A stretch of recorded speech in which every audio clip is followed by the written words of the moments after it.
pasti berbeda. Di sini saya akan menjelaskan secara singkat. Yang pertama adalah visual. Visual adalah cara belajar siswa dengan cara melihat. Dengan cara melihat penjelasan guru saja, mereka langsung mengerti. Dan yang kedua adalah dengan cara mendengar, memfokuskan pada pendengaran mereka. Jadi mereka hanya dengan mendengar saja materi tersebut, mereka akan mengerti. Dan ada satu, membaca. Membaca di sini mereka harus membaca betul-betul materi tersebut, bukan dengan cara visual walaupun mendengar. Dan di situ mereka baru mengerti. Dan yang terakhir adalah menulis. Di sini siswa harus menulis untuk mengerti sesuatu. Dan saya menjelaskan apa hubungan pendapat kami tentang WASI kali ini. Ya, keberadaan kelas berbeda-beda.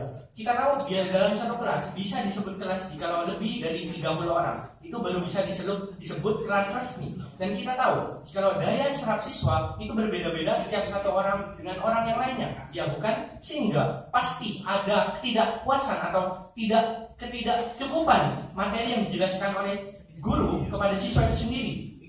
Sehingga jika siswa tersebut merasa kurang, pasti mereka akan mengambil les. Tentu saja, jika kita memikirkan secara logika, secara umum, secara global, orang yang tidak atau merasa kurang pasti meminta lebih. Dan maksudnya di sini adalah les. Orang yang les adalah orang yang kurang mengerti pada pelajaran yang dijelaskan oleh gurunya, sehingga dengan cara les mereka akan lebih mengerti hal-hal tersebut. Mereka akan lebih mengerti apa yang dijelaskan karena hal-hal yang sudah saya sebutkan. Ada yang visual, mendengar, membaca, dan menulis. Dan tidak semua pembelajaran keadaannya sama. Itu menekankan pada siswa itu sendiri. Jika mereka merasa kurang, saya tekankan kembali, mereka pasti menginginkan tes untuk menambah kemampuan mereka, karena setiap orang berbeda cara pikir cara pikirnya berbeda setiap satu dan orang lainnya. Sekian pendapat singkat dari kami dari tim Pro. Terima kasih Dewan Juri yang terhormat dan moderator. Baik, terima kasih.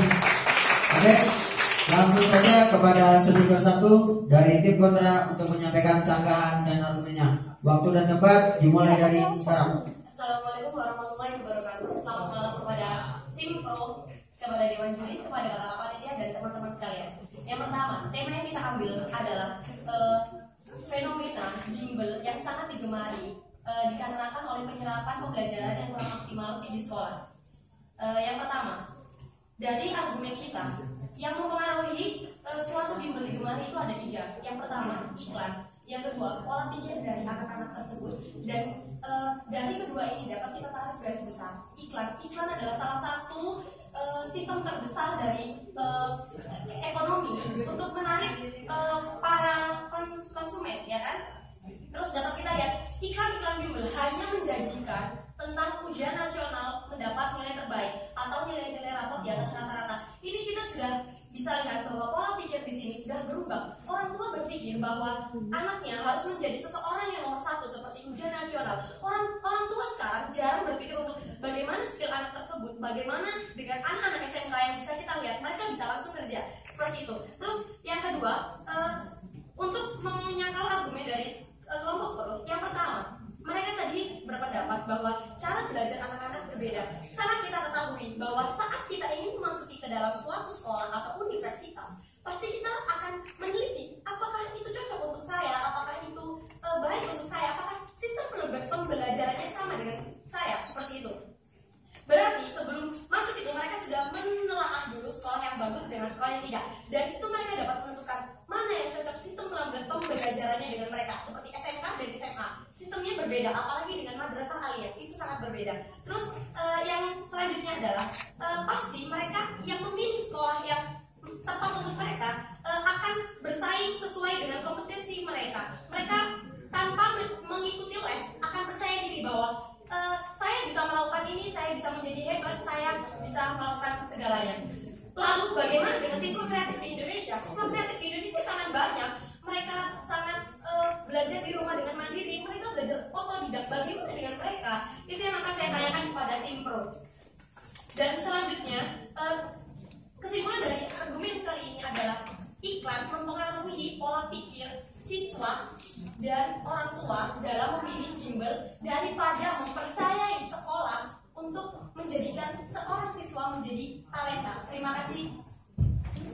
Baik, terima kasih. Oke, untuk selanjutnya langsung saja kepada speaker 2 dari tim Pro untuk menyampaikan sanggahan dan argumennya. Waktu dan tempat dimulai dari sekarang. Terima kasih moderator dan dewan juri. Pertama-tama saya akan menyampaikan sanggahan kami terhadap argumen dari tim kontra. Apabila tadi mengatakan bahwa siswa kreatif memiliki kearifan untuk belajar di rumah. Nah, sekarang pertanyaannya bagaimana dengan siswa yang tidak mampu? Kemampuan tiap anak, tiap personal itu berbeda-beda. Ada yang cepat tanggap, ada juga yang butuh berkali-kali latihan untuk dapat menguasai satu materi. Maka dari itu, les privat maupun les bimbingan belajar di rumah maupun di suatu lembaga sangatlah bermanfaat. Selain memberikan pendidikan secara orang satu ke orang lain atau secara langsung, dia juga dapat mengembangkan aspirasi siswa. Jadi siswa yang mungkin seorang pemalu di dalam kelas, apabila ketika les, dia dapat dengan leluasa mengungkapkan gagasan dan idenya. Jadi les sangatlah memberikan manfaat positif khususnya kepada pribadi seseorang. Yang selanjutnya saya akan menyampaikan argumen kami bahwa tujuan dari les adalah memberikan tambahan pelajaran kepada suatu siswa yang tidak